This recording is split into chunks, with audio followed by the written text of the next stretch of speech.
Começa agora, Me Pega no Colo. Me pega no colo. Eu sou a Fran Benedetti. Eu sou a Cris Cruel e esse é o Me Pega no Colo, o podcast do Programa de Pós-Graduação em Saúde Materna e Infantil da Universidade Franciscana, na Central Técnica Clenilson de Oliveira e Lucas Acosta. O Me Pega no Colo é desenvolvido na Rádio Web UFN. Hoje nós vamos falar sobre brincar na era das telas. Que tema importante! Então, passe seu café, aqueça a água para o chimarrão, porque nós contamos hoje com uma dupla de profissionais especialistas na área, a enfermeira Carla e a nutricionista Lisiara. Elas são alunas do Programa de Pós-Graduação em Saúde Materna e Infantil, estão cursando o mestrado e têm muito a contribuir sobre esse tema. Sejam bem-vindas, meninas. Obrigada. Muito bom tê-las aqui. Esse é um tema, a gente já gravou, sabe, a gente já gravou um programa há um tempo atrás com uma participante de Portugal, né, Fran? Exatamente. Sobre as telas. Sobre as telas. E as crianças. Mas hoje nós temos essa visão ampliada, que é o olhar de uma enfermeira, o olhar de uma nutricionista, né? E que tem experiências nessas áreas e que vão dar esses enfoques específicos sobre as suas áreas. Isso é muito bom. Então, eu vou começar perguntando para Carla. Carla, a Fran disse que o tema de hoje é brincar na era das telas. Quando a gente fala em era das telas, a gente está falando do quê? Que contexto é esse?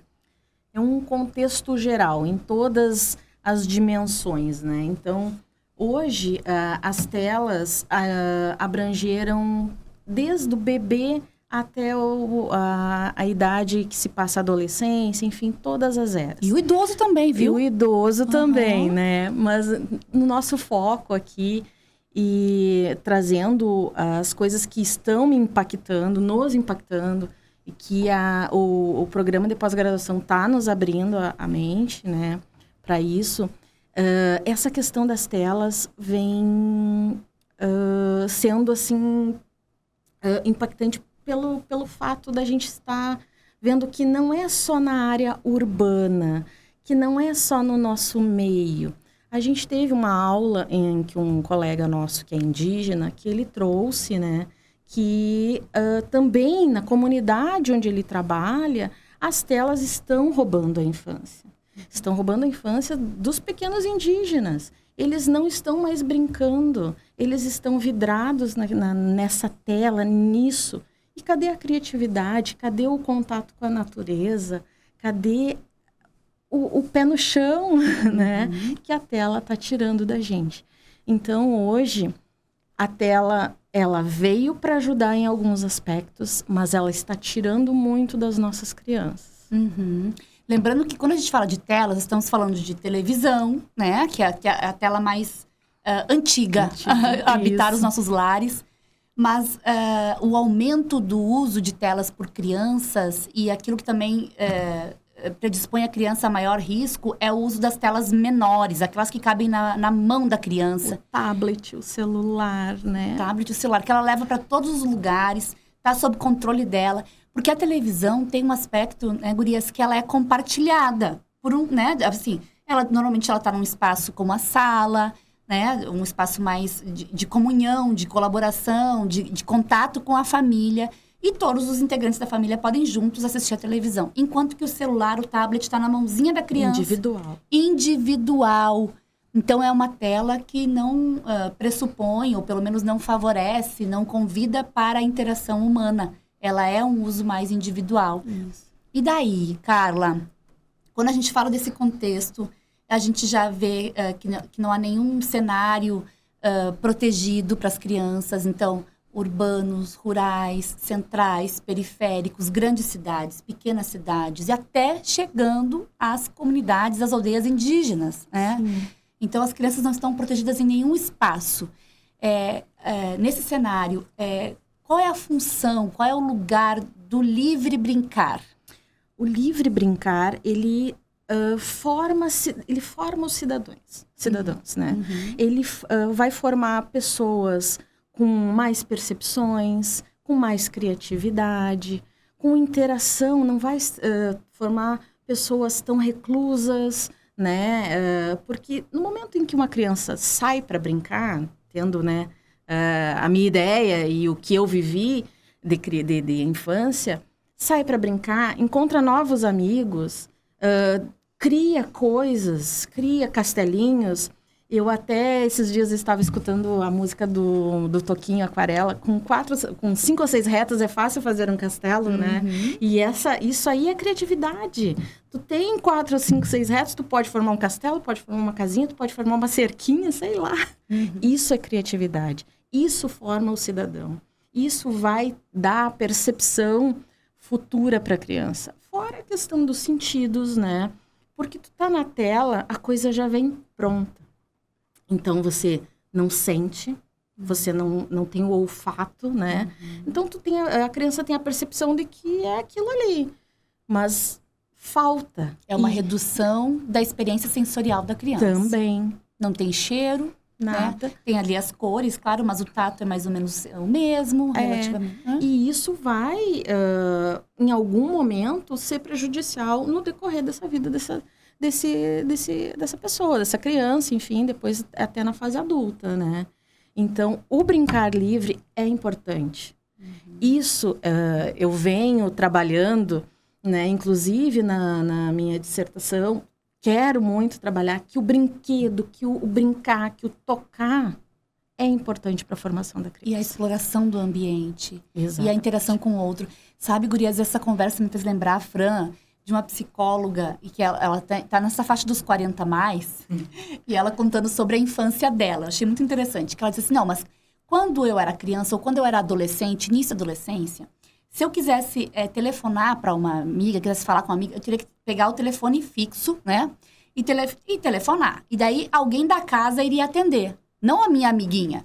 Então, eu teria que conversar com essa pessoa que atendeu o telefone, me apresentar, dar bom dia, boa tarde, boa noite, né? Me apresentar, dizer o que eu quero, pedir para falar com a minha amiga. Olha quantas competências sociais estão sendo exercitadas num simples telefonema, que agora o adolescente que tem seu próprio telefone resolve isso com uma mensagem no WhatsApp de um adolescente para outro adolescente. Não tem nenhum corte nesse caminho. E às vezes até com as palavras... Só emojis. Ou até as palavras beleza, BLZ. Né? Não, Então... Exato. Outra coisa é a questão da circulação. Por exemplo, assim, chego num lugar e tem alguém na portaria, ou mesmo entro num elevador. As crianças, adolescentes, eles entram no elevador olhando para a tela e saem do elevador olhando para a tela. Não tem esse exercício de olhar para a pessoa, bom dia, boa tarde, né? Esperar as pessoas saírem do elevador, fazer contato visual. Então, tem toda uma... O que você falou de cidadania, acho que foi isso que me fez lembrar, né? Do quanto a gente está realmente perdendo essas oportunidades do cotidiano da vida da criança. Ela está de olho na tela, ou ela está tendo contato direto com outras crianças, sem precisar exercitar essas competências sociais. Eu acho que a gente chegou também nesse ponto que a Sociedade Brasileira de Pediatria, assim como outras sociedades, tiveram que recomendar limites, né? Tempos de telas para as crianças, né? Onde tempos atrás, ou né, nessa brincadeira de telefonar, ou de sair para a rua, não tinha, né? Não existia. Então, foi preciso, né, que alguém... Era o anoitecer que a mãe chamava a gente, volta para casa. Então, sobre o tempo de tela, a gente tem um outro podcast, né? Quem quiser saber um pouquinho mais, esse que a Cris falou lá no início, né? Com a professora de Portugal, a gente comenta um pouco melhor sobre isso. E ela fala, né? Das diretrizes nacionais, internacionais, né? Quais coincidem. É muito bom. Isso mesmo. E, então, nesse contexto todo que a gente está comentando, né? A gente ouviu a Carla falando também do sensorial, do toque, do cheiro. E aí não tem como não falar da alimentação, né, Lisiana? Então, especialmente naquele período que a criança começa a comer, como é que tudo isso impacta, né? Usando a tela no momento da refeição, porque isso chama muito atenção. Quando a gente vai a qualquer restaurante, a criança tá ali, sentadinha, quietinha, paradinha, mas com uma tela. Tristemente comum hoje, né? E tá totalmente interligado. Essa questão é um momento muito especial na fase da criança, a introdução alimentar, momento de construção das suas preferências, do conhecimento dos alimentos, inclusive da criatividade, porque envolve a criatividade, a criança observar as cores, né, observar o aroma dos alimentos, observar as texturas, os sabores diferenciados de cada alimento, o sensorial totalmente envolvido e isso se perde, né? Se perde porque vira um momento mecânico, mecânico do comer. Ela está atenta à tela e ela está naquele processo do comer, Automático. onde aquele momento que deveria ser, onde é construído para toda uma vida, acontece aquela construção, se perde naquele momento.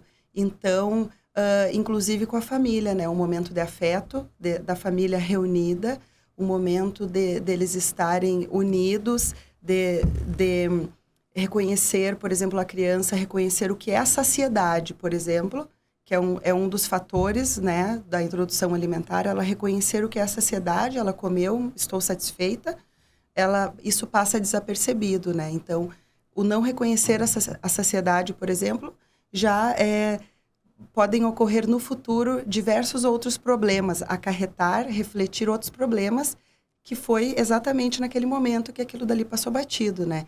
Então, reflete também, né? É uma coisa que está totalmente interligada. E sabe que quando a Carla comentou, né, também dessa questão do sensorial, né, que o brincar permite, hoje a gente está vendo um crescente número de crianças com alguma dificuldade alimentar, né? Uma seletividade, não comem isso, não comem aquilo. E quando a gente faz uma investigação um pouquinho mais a fundo, né, com essa família, a gente pergunta a essa criança, toca o pezinho na grama? Qual é a sensação? Como é que ela se porta quando ela encosta na areia? E aí a gente vai observando que essa criança não teve essas experiências anteriores e nem está tendo. Então é tudo tão interligado que não tem como a gente desvincular o desenvolvimento integral da criança com a alimentação. Então, se ela já teve só tela como entretenimento, que jeito que ela vai comer texturas novas, sabores novos? Então, é um processo que a gente tem que pensar muito mais amplo, né? Do que ficar...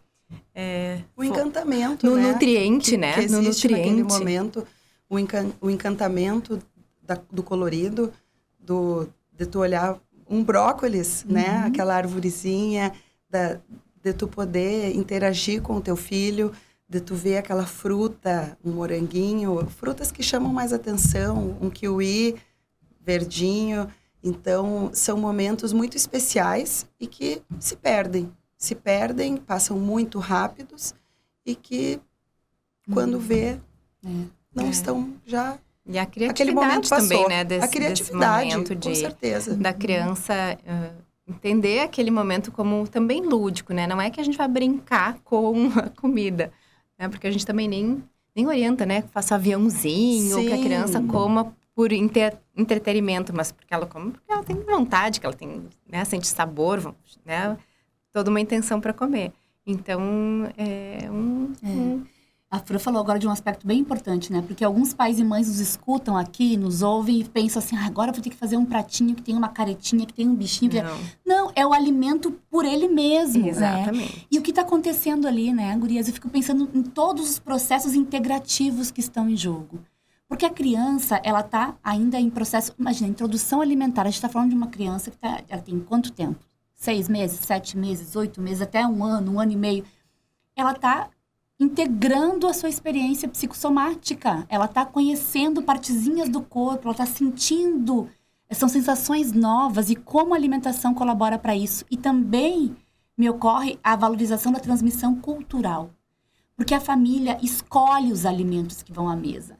E aquilo diz ali de um hábito familiar, o hábito que a gente faz todos os dias e como a gente faz.